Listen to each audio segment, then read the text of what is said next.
RNE Audio. Solo tienes que escuchar.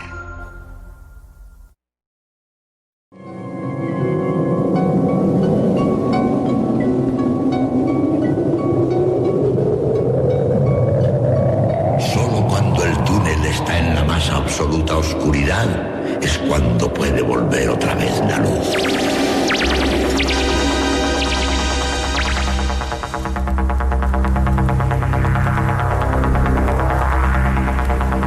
Estás entrando en el espacio en blanco. Una puerta a nuevas dimensiones de la existencia. Una nueva perspectiva sobre la realidad. Espacio en blanco. Radio Nacional de España. Espacio en Blanco. Con Miguel Blanco.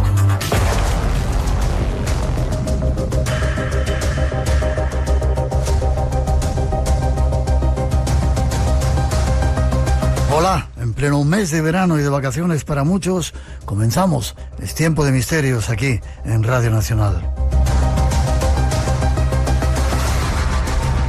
Algo que ya hacemos con los saludos y la bienvenida de todo el equipo del programa desde el estudio 204 de la Casa de la Radio.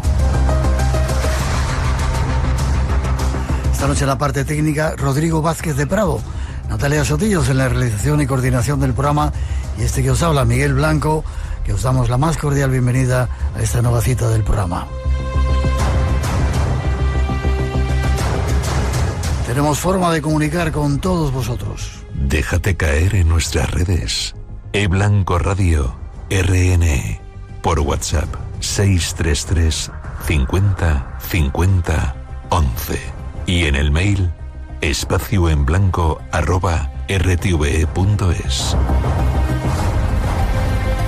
Redes abiertas y como siempre dispuestas a vuestra participación. Y para hoy, en este programa especial, esto es lo que os hemos preparado.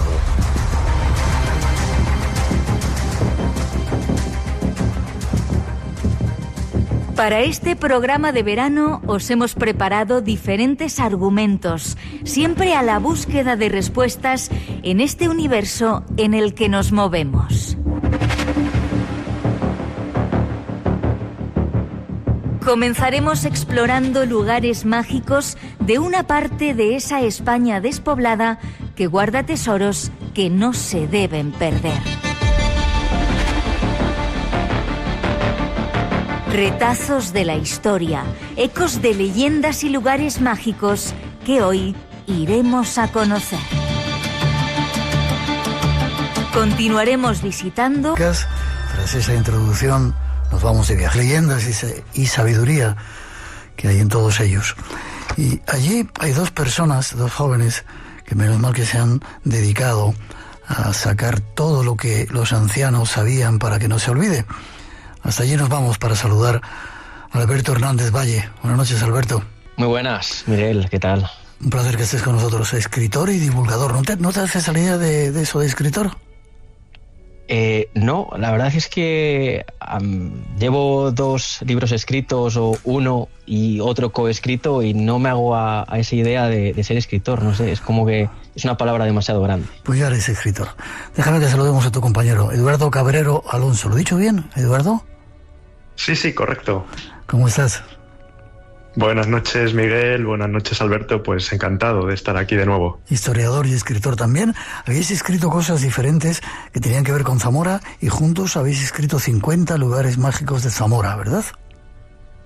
Así es. Bueno, la historia es que es realmente curiosa porque yo ya había tenido la idea, ¿no?, de escribir sobre lugares mágicos de Zamora hace varios años. Tenía algunos textos y resulta que no fue a más porque pensaba que me estaba enrollando demasiado con el aspecto histórico y creía que tenía que incluir lugares que tuvieran pues otras motivaciones, ¿no? Esas leyendas, esas creencias populares, y lo dejé ahí aparcado. Y bueno, qué suerte la mía cuando Alberto se puso en contacto conmigo y me dijo precisamente un poco lo contrario, ¿no? Que él también tenía entre manos un trabajo similar, que había dado demasiada importancia a las leyendas que él también conoce, es todo un experto, y que se le quedaba cojo un poco el aspecto de la historia. Entonces, bueno, pues la fusión no pudo ser mejor.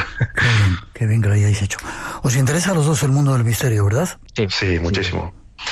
¿Y os ha pasado alguna cosa extraña en esos periplos que hacéis por los campos y por esas villas y esas ciudades y esos pueblos más que ciudades de Zamora, de esa España dicen despoblada pero llena de tesoros? Bueno, quizás no tenga ninguna historia peculiar que contar, pero yo creo que lo que es indudable es que en todos estos lugares, esa magia de la que hablamos en el libro, por ejemplo, es totalmente tangible, ¿no? O sea, es innegable que en estos lugares uno siente cosas, cada uno las suyas, no necesariamente con los sentidos de la vista, el ver algo o el escuchar algo extraño, sino que hay sentidos más allá, ¿no? Que se despiertan cuando uno recorre pues todos estos lugares, estos castillos, estas casas encantadas de las que habla Alberto. En fin, es algo muy curioso.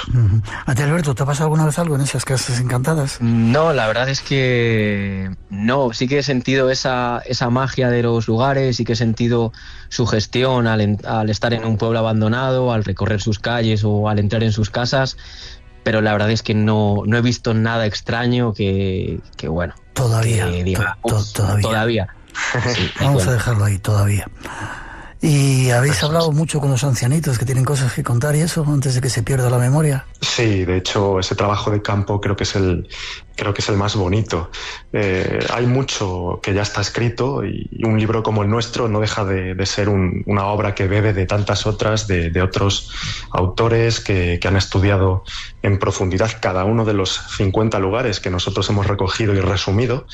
Pero es algo apasionante, ¿no? Cuando se llega a un pueblo, sobre todo cuando son pues los más remotos y tienes la oportunidad de charlar con esa gente mayor, que es la que a día de hoy únicamente recuerda muchas cosas que de no quedar por escritas probablemente se acabarán perdiendo. Son tesoros que no debemos de perder y yo os agradezco que hayáis hecho este trabajo. Con estos dos invitados nos vamos a ir de viaje a conocer lugares mágicos de Zamora y ya veréis qué interesante.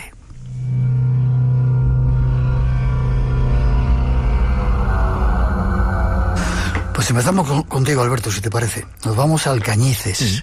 El otro día, cuando estuvimos haciendo el programa ahí en el Teatro Ramos Carrión, alguien habló de Alcañices como un sitio muy especial. ¿Qué tiene? Cuéntanos. Pues, mira, Alcañices yo creo que es un sitio muy especial dentro de la provincia de Zamora, que yo creo que también al estar pegando a Portugal es muy posible que los zamoranos lo tengamos ahí un poco quizás olvidado, entre los que yo me incluyo. Por ejemplo, mi pueblo de Alcañices está a 100 kilómetros, entonces yo realmente he ido muy poco, pero tiene una gran importancia histórica porque allí, en el año 1297, se firmó, hubo un pacto entre Fernando IV de Castilla y Dionisio I de Portugal, que entre los dos acordaron trazar una frontera que dividiese ambos reinos, y esa es una de las fronteras más antiguas de Europa, que yo creo que es un hito a destacar que ocurrió en Alcañices, que ocurrió en la provincia de Zamora, y es muy posible que nosotros pues lo tengamos un pelín olvidado, pero creo que nos tenemos que sentir orgullosos como zamoranos, y los habitantes de allí de Alcañices pues claramente mucho más que nosotros, ¿no? Seguramente que muchos de ellos no saben que eso ocurrió allí, ¿verdad? Pues probablemente, porque son historias que se van perdiendo, que no se habla mucho de ellas, que tampoco se estudia, que tampoco se divulga, y tiene una gran importancia. Y ahí está el Tratado de Alcañices, que además de ese tratado, pues si recorremos sus calles podemos encontrar la iglesia de Nuestra Señora de Asunción, que es todo un tesoro del románico. Tenemos el convento de San Francisco, que se fundó en el siglo XVI, la Torre del Reloj, que se construyó en el siglo XIII. Es decir, tiene muchas cositas también para visitar, que es uno de los puntos de este libro, que todos estos lugares se pueden visitar y tocar esas piedras que han vivido la historia en primera persona. Hay que poner en valor todos esos tesoros que tenemos en nuestro país, pero no se lo digas a mucha gente para que no se llene de gente que vaya a hacer selfies y esas cosas, ¿vale? En Alcañices hay una Virgen Milagrera de 2 países. Sí, yo digo que es la Virgen Milagrera de 2 países. Allí se encuentra la Virgen de la Salud, que es la patrona de la comarca de Aliste, que es la comarca donde se encuentra Alcañices, y hay leyendas que hablan de sus milagros. La primera, cuenta que cerca del año 700, cuando los cristianos y musulmanes estaban enfrentados, pues hubo un grupo de cristianos que escondió la talla en un paraje que se llama El Pollo, que está muy cerca de Ribera de Campazas, que está en la provincia de León, y que siglos después, cuando llegó la Reconquista, pues fue descubierta y de nuevo venerada.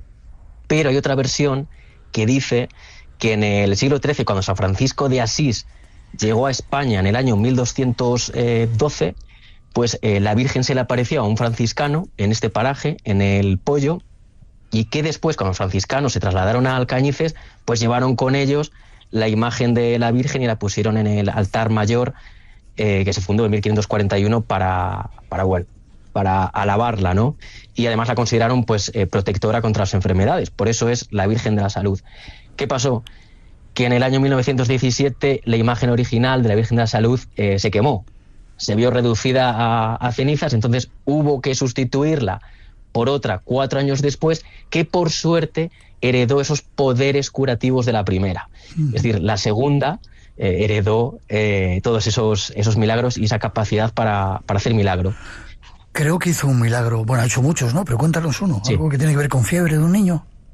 Sí, pues mira, una mujer que vivía en un pueblo cerquita de Alcañices, que no se sabe muy bien si fue Sejas o Vibinera, tenía un niño pequeño que estaba muy enfermo. Los médicos ya, le daban por desahuciado, ya que le dijeron a la mujer que se hiciera a la idea de que ese niño no iba a seguir adelante, y ya sabemos que el amor de una madre no entiende de esas cosas, y si los hombres no podían curarle con la medicina de la época, pues se tenía que buscar lo divino, y así es como hizo, ¿no? Cogió a su hijo en brazos una mañana con un sol abrasador, de ese sol típico que quema, se desplazó hasta el convento de San Francisco, allí se puso de rodillas, comenzó a llorar, lloró mucho, rezó mucho y le pidió desesperadamente a la Virgen que por favor que sanara a su hijo, y que si lo cumplía, cada 2 de julio durante la romería de la Virgen de la Salud, ella acudiría allí para dar las gracias. Pues esa misma noche la fiebre del pequeño comenzó a remitir, y al día siguiente, ya al amanecer, el niño estaba completamente recuperado, estaba completamente sano, parecía que nunca había estado enfermo, y la madre, convencida de que todo esto se debía a la Virgen de la Salud y que era un milagro, pues lo cumplió su voto, y cada 2 de julio regresó al convento de San Francisco para rendirle ofrenda a esta Virgen milagrera que se mueve entre España y Portugal.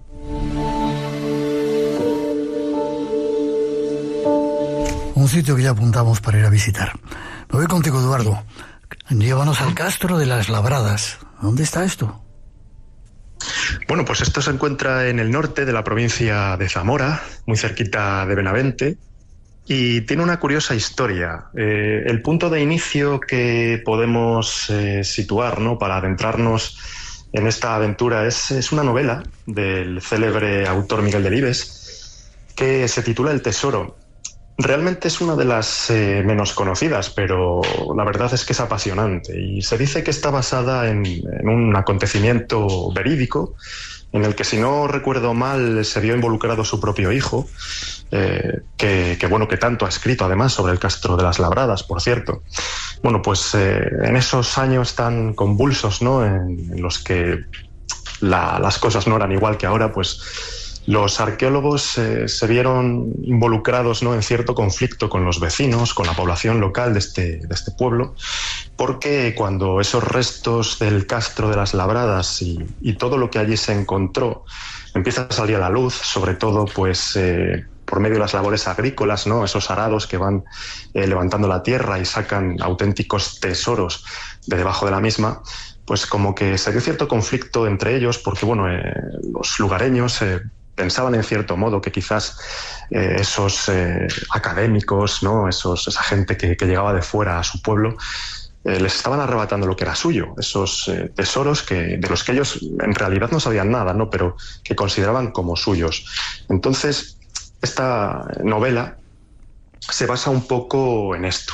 Y a mí me gustó rescatar este lugar porque precisamente las cosas han cambiado y ahora mismo en Arrabalde, en el pueblo, realmente hay un movimiento cultural muy importante, muy rico, y todos sus vecinos reivindican que, si bien es cierto que todo aquello que tuvo lugar hace tantos años, allá por los 80, pues también fue un asunto en el que tuvieron parte de razón, ellos reivindican, ¿no?, la importancia de su castro, la importancia de los tesoros que de él se han sacado, y bueno, pues piden que haya de nuevo una colaboración. Ahora son ellos un poco los que están de alguna manera demandando que los investigadores acudan allí para seguir sacando a la luz pues los restos de lo que sin lugar a dudas fue un castro realmente impresionante. Estamos hablando de un castro Astur, prerromano, de unas 20 hectáreas más o menos de extensión, en el que aparecen pues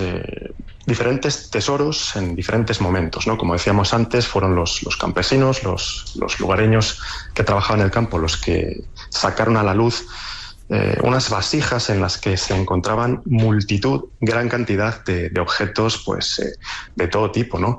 De oro, de plata, toda suerte de pendientes, de brazaletes y sobre todo de esos célebres torques, ¿no? Esos collares que todos conocemos, quizás el elemento más idiosincrásico de ese pasado Astur y que tanto tiene que ver con Zamora. Uh-huh. Bueno, pues todo eso fue sacado a la luz poco a poco. Como digo, actualmente tiene una privilegiada vitrina en uno de los lugares más bellos del Museo de Zamora. Y como digo, aparte del interés histórico que suscita este lugar, de lo bonito que es visitarlo, también por la riqueza de la naturaleza que le rodea, pues a mí me gustó incluir este sitio en nuestro libro precisamente por eso, ¿no? Por ese cambio en la mentalidad de los vecinos, ¿no? O esa evolución que no podía no darse en todo este asunto, que pasó de ser peliagudo a lo que esperan todos sea pues un tema cordial finalmente, ¿no? Eduardo, ¿tú has visto el tesoro? Sí, por supuesto. Yo lo tengo muy visitado. Además, yo viviendo en Zamora, pues lo tengo cerquita. Pero como digo, es un lugar que se puede seguir visitando a día de hoy. Es precioso, es una estampa muy, muy típica de todo ese territorio del norte de la provincia, que es realmente agreste, pero a la vez bellísimo.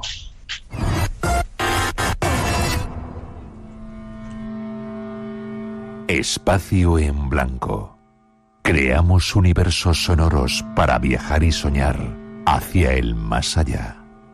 Con Miguel Blanco, en Radio Nacional de España.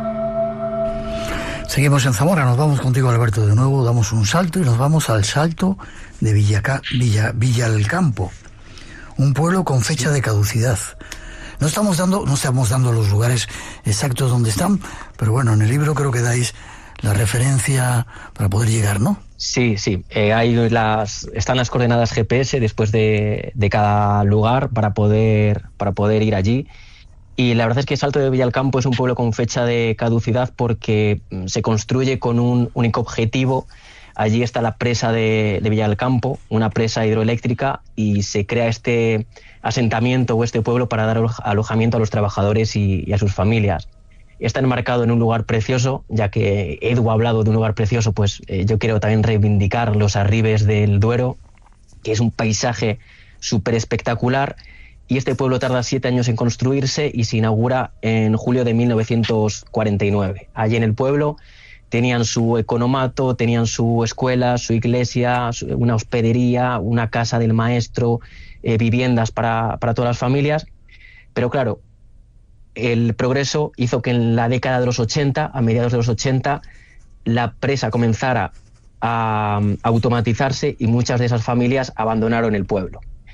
Después ya, en la década de los 90, o sea, de los 80 se había cobrado las primeras víctimas y se tuvieron que ir, pues en los 90 el pueblo quedó prácticamente abandonado, porque ya se automatizó tanto la presa que no hacía falta que viviesen allí. y entonces la propia empresa propietaria del pueblo, porque pertenece a una empresa, pues al ver la deriva de este pueblo lo que hizo fue sellar las puertas, sellar las ventanas de todas las casas para evitar actos vandálicos que no lo lograron cumplir del todo, porque en el año 2020 pues tres chavales fueron investigados por dañar dichas propiedades, les multaron por un valor de 30.000 euros, a pesar de que en la mayoría de estas casas o en casi todas no se puede acceder. Y fue en el año 2017 cuando hubo el último vestigio de vida, porque allí había un alojamiento rural para que se alojasen los canoístas que iban allí al río Duero pues a entrenar con sus canoas, los distintos equipos que realizaban allí sus pretemporadas, ¿no? Y la verdad es que yo cuando estuve, pues la plaza estaba en obras, la iglesia estaba abierta, pero dentro había materiales de construcción, se podía ver por fuera las casas, no se puede acceder a ellas, así que por eso también damos las coordenadas GPS, porque, a ver, yo pienso que aunque la gente visite el lugar, creo que no va a destrozar nada, y además es un lugar precioso para perdernos allí. Y muy cerquita de Salto Villalcampo, a 5 kilómetros, hay un yacimiento que es de la Edad de Hierro, que se conoce como el Despoblado de Santiago. Allí encontraron un berraco, que es esa escultura tan típica de los betones, una escultura zoomorfa, y los betones, pues qué decir, que habitaron España antes de la llegada de los romanos, y que este elemento pues podía tener un significado religioso o protector en estas tierras.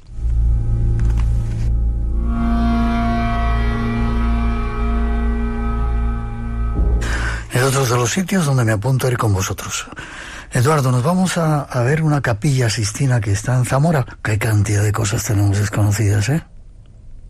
Desconocidas, Miguel, y además no solo por el grueso de la población, sino que lamentablemente muchos zamoranos desconocen, ¿no? Y bueno, pues este es quizás uno de los mejores ejemplos, porque la verdad es que yo personalmente, hablando con muchísima gente cercana de los diferentes sitios que íbamos compilando para el libro, creo que esta ermita, la ermita de Fernandiel, es uno de los lugares que más asombra a los propios zamoranos por lo inesperado, ¿no? de lo que nos podemos encontrar aquí.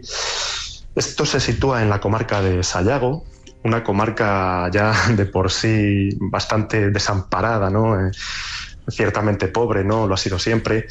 Yo tengo familia ahí, le tengo mucho cariño a esta tierra, pero bueno, dentro de esta comarca que, como digo, ya per se está bastante descuidada, tenemos una llanura cerca de un pueblecito que se llama Mugalsayago, que es enorme, ¿no? Es como un océano de campos, ni siquiera de cultivo, ¿no? Son pastos, son tierras que están en este momento pues que no se labran, y en el medio, entre algunos árboles, entre algunas encinas, esas sempiternas encinas, ¿no? que están siempre por toda la comarca, podemos encontrar una ermita que aparentemente pues no deja de ser una de tantas ermitas que hay salpicadas por toda esta comarca, ¿no? Con ese granito tan típico, plenamente cubiertas por el musgo, que a su vez le otorga tanta belleza, ¿no?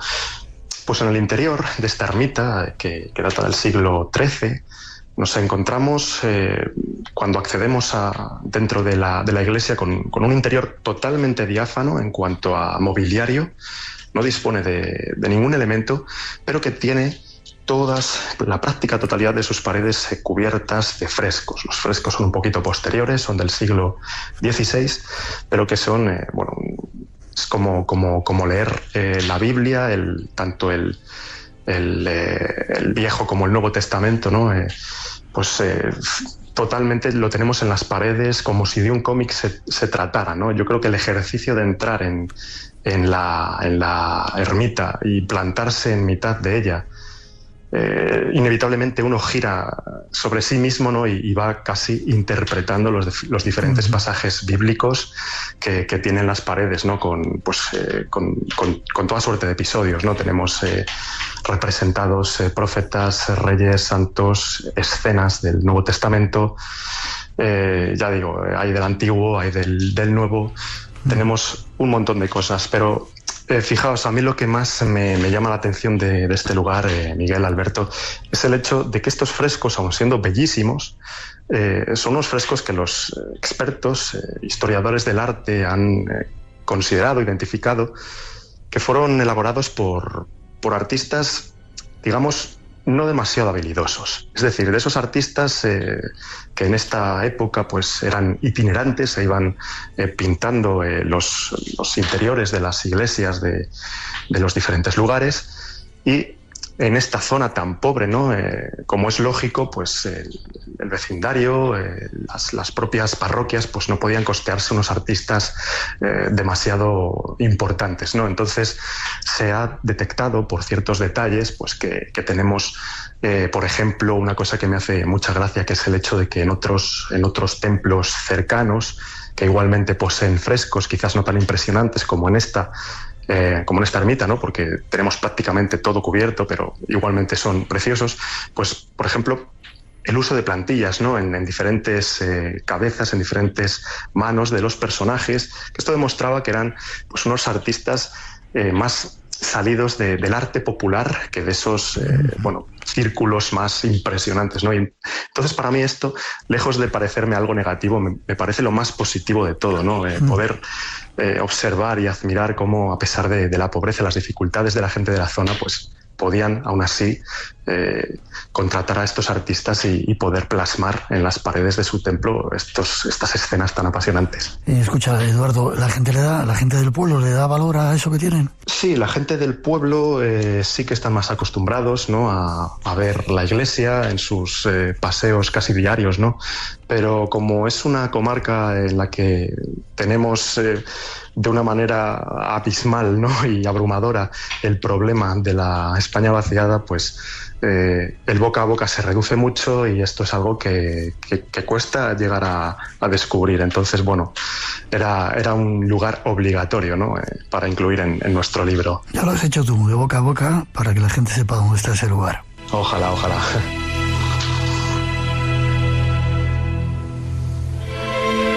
Volvemos contigo, Alberto, el último lugar que nos vas a enseñar, Otero de Bodas. ¿Hay una leyenda ahí? Sí, hay una leyenda en este pueblo que tiene unos 160 habitantes, que se sitúa en una de las estribaciones de la Sierra de la Culebra, que bueno, es de sobra conocida por los lobos, porque es un santuario natural donde pueden campar a sus anchas y donde alberga una de las mayores poblaciones de lobos de toda Europa.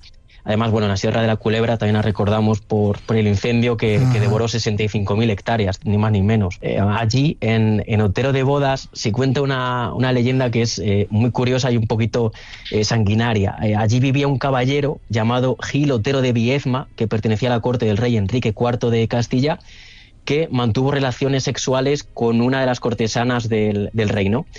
Pero esta chica... Esta joven no era como las demás, tenía fama de ser algo bruja, que podía hacer el bien y también podía hacer el mal. Y entonces lo que hizo esta cortesana fue maldecir a Gil Otero de Viezma con no hallar nunca descanso ni placer en el sexo, salvo cuando desposara a una mujer virgen durante la noche de bodas. Entonces, claro, ¿qué hizo el protagonista de esta leyenda? Pues decidió casarse de manera continua con doncellas vírgenes para encontrar ese placer una y otra vez. Pero claro, ¿cómo pudo casarse tantas veces en esa época? Pues la verdad es que tomó muchas malas decisiones y una idea bastante macabra. Lo que hacía era, después de obtener ese placer en el sexo durante la noche de bodas, matar a su esposa y descuartizarla. Las mataba, las descuartizaba, y esos trozos se los daba de comer a los lobos que habitan en la Sierra de la Culebra, en un lugar el cual hoy en día se llama Tozos los Lobos, que más o menos viene de dar trozos a los lobos. Uh-huh. Entonces ya llegó a tener tanta fama que ninguna mujer quería casarse con él, porque sabían cómo iban a acabar, que iban a acabar asesinadas y muy probablemente en el estómago de algún animal, de algún lobo. Entonces Gil Otero de Viezma, ya cansado de todo, cansado de esa maldición, decidió coger una cuerda y colgarse de un árbol en este paraje de Tozos los Lobos. Pero se dice que su espíritu sigue presente muy cerca del lugar donde decidió acabar con su vida, y que cuando pasa por allí alguna mujer, está él presente, está él allí y les pregunta que si se quieren casar con él. Así que hay que tener mucho cuidado cuando vayamos a Otero de Bodas y a este paraje de Tozo los Lobos, por si nos encontramos con Gil Otero de Viedma.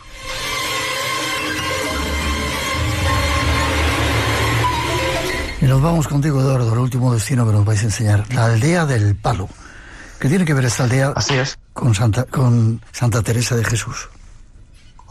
Bueno, pues la historia detrás, ¿no?, de la inclusión de este lugar en nuestra lista de sitios es curiosa, porque una vez que ya íbamos avanzando con el compendio, con el listado, nos dimos cuenta de que teníamos un poco descuidada una zona de la provincia de Zamora, ahí en el sureste, que es la Guareña, que aun siendo bellísima porque tiene una naturaleza y unos parajes espectaculares, pues no nos habíamos topado con nada que hubiéramos incluido anteriormente. Entonces yo me puse a buscar así un poco más a conciencia sobre este lugar y me di cuenta de que allí pues estaba el pueblo actualmente de San Miguel de la Ribera. Pero claro, este no es sino el que hace siglos se conocía con otro nombre, con el de Aldea del Palo.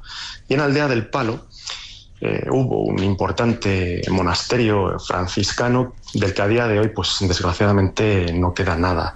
La visita sigue siendo recomendable porque sí que se pueden apreciar entre la maleza pues ciertos arcos que aún resisten al paso del tiempo, algunas cisternas y ciertos elementos que los monjes utilizaban. Como digo, desgraciadamente hay que tener cuidado con la visita porque está bastante descuidado todo, pero aún así se sigue apreciando, ¿no?, la magia del lugar. Y el caso es que este monasterio fue fundado por San Pedro de Alcántara, que no es sino uno de los personajes más interesantes del siglo XVI. Y el nexo de unión que tenemos con ese personaje que para mí es impresionante, ¿no? Es un personaje que me encanta estudiar siempre que puedo, que es el de Santa Teresa de Jesús. Pues nos tenemos que ir a una zamorana, toresana concretamente, que fue Guiomar de Ulloa. Guiomar de Ulloa fue una noble toresana que tuvo una relación estrechísima con Santa Teresa de Jesús. Eran tan amigas que la propia santa la describe en sus textos como casi una hermana, ¿no? La quería muchísimo. Esta relación pues surgió, ¿no?, en Ávila, pero tuvo un episodio de su bonita historia también en tierras zamoranas. Una vez que el monasterio ya había sido construido en unos territorios cedidos precisamente por Guiomar de Ulloa, el confesor que compartían ambas mujeres, Guiomar de Ulloa y la propia Santa Teresa, enfermó gravemente de una enfermedad cardíaca probablemente, para la que los médicos pues le recomendaron sobre todo que eligiera un lugar tranquilo, un lugar sosegado para pues intentar calmarse, vivir en paz y alejarse un poco pues del mundo, ¿no? ¿Y se fue a Aldea del Palo? Inmediatamente estas mujeres pues pensaron, cómo no, que el lugar apropiado era este monasterio, ¿no?, que tenían en estas tierras tan tranquilas de Zamora, y ahí que se fueron.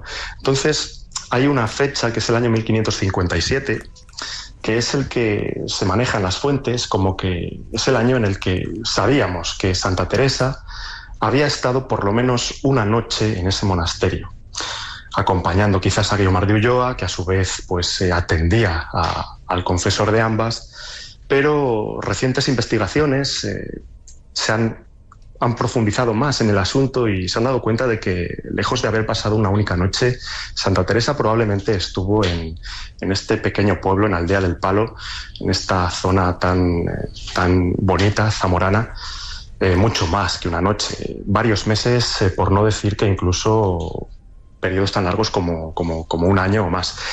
Y claro, la cronología nos invita a pensar que si durante estos momentos la santa empezó a tener estos éxtasis que ella experimentaba, ¿no?, para los que, por cierto, Guiomar de Ulloa resultó fundamental, porque fue una de las primeras que que manifestó pues que, lejos de ser posesiones diabólicas, lo que estaba experimentando la santa era todo lo contrario, ¿no? Unas claras experiencias divinas.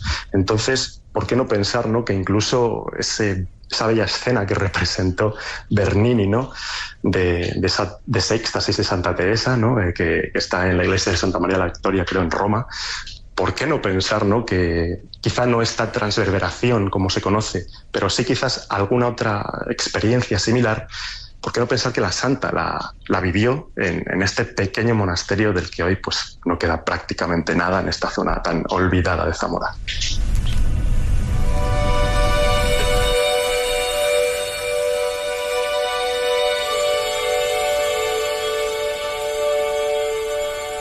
Este ha sido un pequeño periplo por algunos lugares mágicos de Zamora y otros muchos. Alberto, Eduardo, ¿cuánto tiempo tenéis libre este año? Te digo esto porque yo voy a acompañar y necesitamos 3 o 4 meses para visitar todos estos lugares y quiero que me llevéis, ¿vale?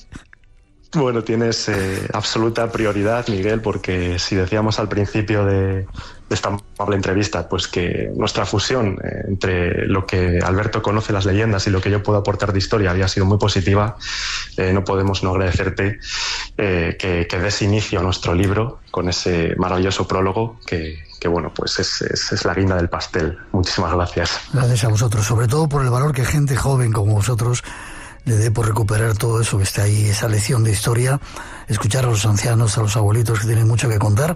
Y seguramente otro día hablaremos más de fantasmas, de apariciones, de ovnis, porque Zamora tiene para todo. Alberto, ¿forma de contacto contigo? Pues a través de Instagram, Alberto_HDZ13, ahí me pueden encontrar, que además de ahora estoy subiendo un montón de vídeos sobre el folclore y las leyendas de Zamora. ¿Y a ti, Eduardo, dónde te encuentran? Pues yo ando por ahí también por Instagram como Edu Cabrero. No soy muy activo, pero sí estoy pendiente. Así que bueno, si alguien quiere compartir algo o lo que sea, pues me puede encontrar ahí. Gracias a los dos por esos 50 lugares mágicos de Zamora. Por si queréis saber más, ahí está este trabajo que han hecho con los datos exactos para que vayáis a verlo, pero no se lo digáis a mucha gente para que no se estropeen. Fuerte abrazo a los dos, os veo pronto y preparaos, al menos 15 días nos vamos por ahí de juega. Digo, de visita. Muchísimas gracias. Un abrazo muy fuerte a los dos. Hasta prontito. Muchas gracias. Radio Nacional de España. La radio por delante. Una gran película. Seguimos en esta selección de películas estivales y veraniegas que vas a poder encontrar. Sin saberlo. Tenemos historias que contar. Lo que vamos a contar ahora ocurre en el Museo Antropológico. La colección del Dr. Velasco. Ponte un podcast Y sobre esa mesa en RN Audio. Te queda muy bien. Es que combinan con todo.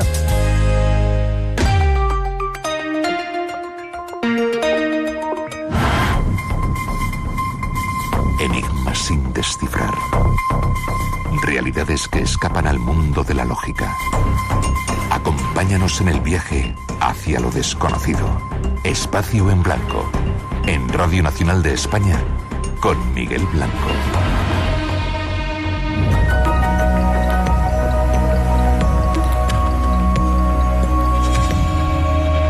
Después de ese viaje por lugares mágicos de Zamora, nos vamos de nuevo a la naturaleza.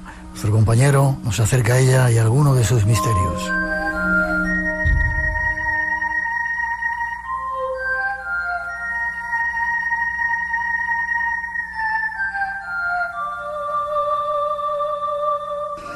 Y llega ya el momento de desvelar algunos misterios de la naturaleza con nuestro compañero, uno de los más importantes naturalistas de España, Luis Miguel Domínguez, al que ya saludamos. Buenas noches, Luismi. Hola, ¿qué tal? Oye, el otro día estando en Alicante, se acercó a nosotros esa persona que te dijo que habláramos de los vencejos. Mira, qué bien, hombre. Qué gente tan bonita ahí detrás del espacio Qué blanco. Bien, claro. Claro. Esto es un trabajo en equipo total y así es como funciona, ¿no? Sí, señor, y el que nuestros oyentes tienen mucho que decir. Y hoy vamos a hablar de un extraño animal que estuvo en España, creo. No le vamos a desvelar todavía y enseguida descubrimos todo un misterio.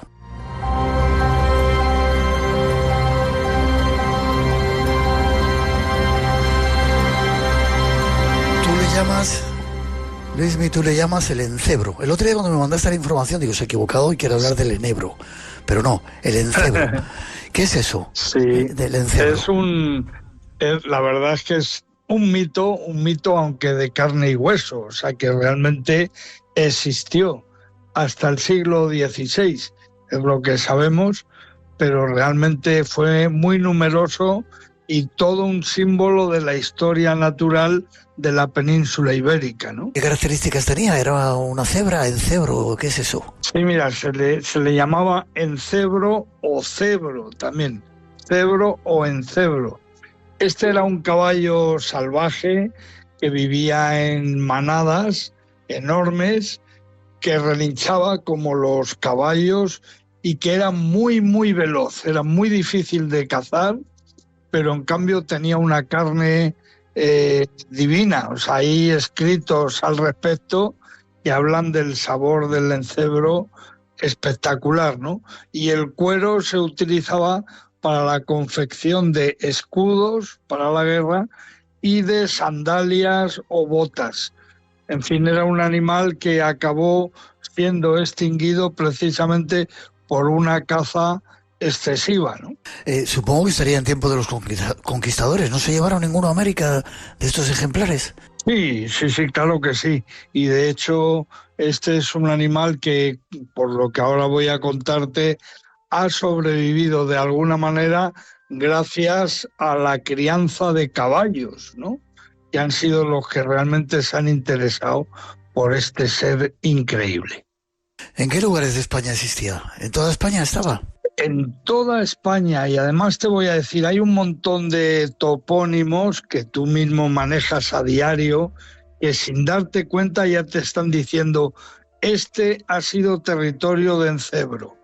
Por ejemplo, el presidente del gobierno primero de la democracia de este país, Adolfo Suárez, tú recuerdas el pueblo donde nació Adolfo Suárez, ¿verdad? Ay, se me acaba de ir ahora. En Ávila, Cebreros. Sí. Cebreros. Bueno, por Cebreros ya te está diciendo que aquella era tierra de encebro.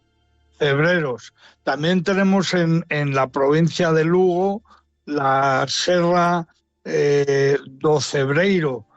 La Sierra del Cebreiro también nos habla de territorio de encebros.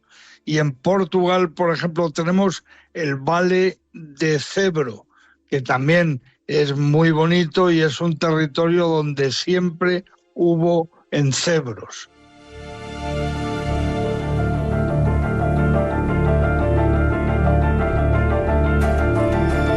Luis, ¿me llegaban hasta el sur también estos animales? Sí, en Andalucía, por supuesto, y luego en el Algarve portugués había muchísimas manadas de este gran caballo salvaje que era de un gran interés para las sociedades de aquellos tiempos. Muchísimos tratados medievales hablan del encebro como una especie cinegética de gran valor. La verdad es que a mí me fascina porque era un animal muy, muy bonito. Era un poquito más grande que un burro y un poquito más pequeño que un caballo. Digamos que sería como una mula, para entendernos. Y tenía una librea muy especial.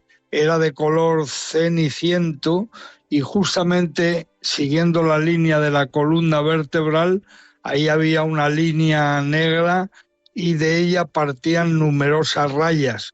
A veces nacían potros con las patas rayadas también. De hecho, son los portugueses los que descubren a la cebra africana en sus viajes a Mozambique y Angola y deciden llamarla cebra por el cebro ibérico, por el encebro ibérico. Por eso se llama la cebra, que realmente nada tiene que ver y no está emparentada con este animal, ¿no? La cebra es un équido salvaje propio del continente africano y el encebro es un caballo emparentado con otros caballos ibéricos. ¿Cuántas cosas aprendemos contigo aquí? ¿Vivían en manadas, muchas manadas? Sí, era impresionante. Imagínate, esto es muy curioso porque siempre que especialmente hablamos de la biogeografía maravillosa de la península ibérica, yo soy el primero que ensalzo permanentemente a este lugar del mundo, precisamente por eso, por estar a caballo entre el continente africano y la propia Europa. Pero es que además, fíjate, además de que Hispania, como bien sabes, significa tierra de conejos, también pudiéramos decir tierra de caballos, porque este evento biológico que hoy estamos comentando esta noche maravillosa aquí en el programa, igual que lo hacemos con respecto a la península ibérica, no podríamos hacerlo ni en Francia, ni en Alemania, ni en Holanda, ¿no? Es verdad que la península ibérica tenía una zoología prodigiosa y el encebro es un ejemplo de ello. Y preciosa, como tú dices. ¿Cómo se extinguió? Aunque has dicho que la carne era buena y utilizaban su piel para hacer escudos y demás, ¿eso fue lo que provocó que se extinguiera en el siglo XVI? Sí, sobre todo se cazó excesivamente y con mucha facilidad una vez que aparecieron armas que permitían una caza a distancia a través de ballestas y de otros tipos de aparatos y de maquinaria, ¿no? La verdad es que incluso hay datos muy curiosos porque se llega a mencionar el encebro como una plaga para la agricultura. Tenemos tratados medievales que indican que el encebro llegaba a comerse los cultivos y por tanto también ahí se peleaba contra él y se le cazaba para evitar daños a la agricultura. El caso es que en el siglo XVI desapareció este animal y bueno, pues ahí lo tenemos, la desgracia. A mí me lo parece de verdad que que se haya extinguido una especie así, ¿no? Y para terminar, ¿ha dejado descendencia en los caballos ibéricos? Pues sí, mira, seguro que hay muchas personas que ahora mismo estamos compartiendo esta noche tan bonita aquí en la radio, que seguramente os gustaría, ¿verdad?, ver algún encebro en la actualidad. Bueno, pues mirad, no los tenemos porque efectivamente se han extinguido, pero sí que tenemos algunas razas de caballo que nos hablan con claridad de una herencia genética clarísima y, por tanto, en ocasiones de ejemplares rayados, encebrados, como de hecho se dice, y, por ejemplo, este es el caso de la raza Sorraya. Hay un caballo en Portugal que es el Sorraya, con I latina y A al final. Hay un río en Portugal que es el río Sorraya y de ahí viene este nombre. Bueno, los encebros estaban emparentados absolutamente con los Sorraya portugueses. El Sorraya portugués lo podemos encontrar en el Vale do Cebro, en el Valle del Cebro, que está en Portugal. Un viaje hasta allí va a permitir observar la única reserva de Sorraya que hay en todo el planeta. Esta raza de caballo está en estado crítico de extinción. Quedan menos de 200 ejemplares y están justamente allí. Y también el Sorraya se mantiene, fíjate qué curioso, en Alemania, porque ha habido personas apasionadas y amantes de los caballos que se han dedicado en Alemania a comprar sangre portuguesa, Sorrayas portugueses. Y entonces en Alemania encontramos en Düsseldorf y en Múnich, encontramos algunas cuadras que se dedican justamente a la cría de este animal. Porque de alguna manera nos va a recordar al encebro. Y ese es todo un símbolo de Europa, de la Europa antigua, de la Europa vieja. Fíjate, en Altamira, por ejemplo, en las cuevas de Altamira, encontramos pinturas que representan a este animal que tanto ha fascinado al Homo sapiens a lo largo de la historia.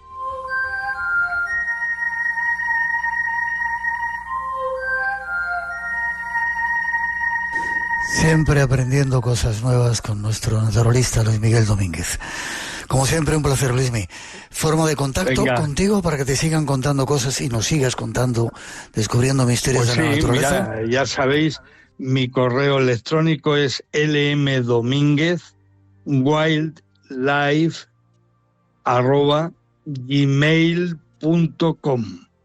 Ese es mi correo electrónico, y en todas las redes sociales, como soy un chico moderno, aunque tenga esta pinta imposible, pues me vais a encontrar a través de LM Domínguez o Domínguez LM. Y como será siempre, un placer. Como siempre, un placer, Gracias. te digo, y precioso estar contigo descubriendo estos misterios. Fuerte abrazo, cuídate mucho, seguimos Gracias, en contacto. Miguel. Hasta prontito. Venga, besos, adiós. Hasta ahora.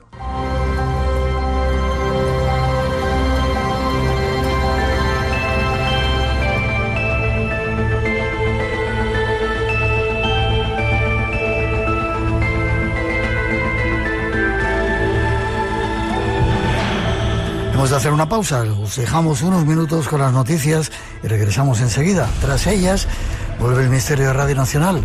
Nos espera la visita a una de las joyas de nuestro país, que bien merece la pena la visita para conocerlo.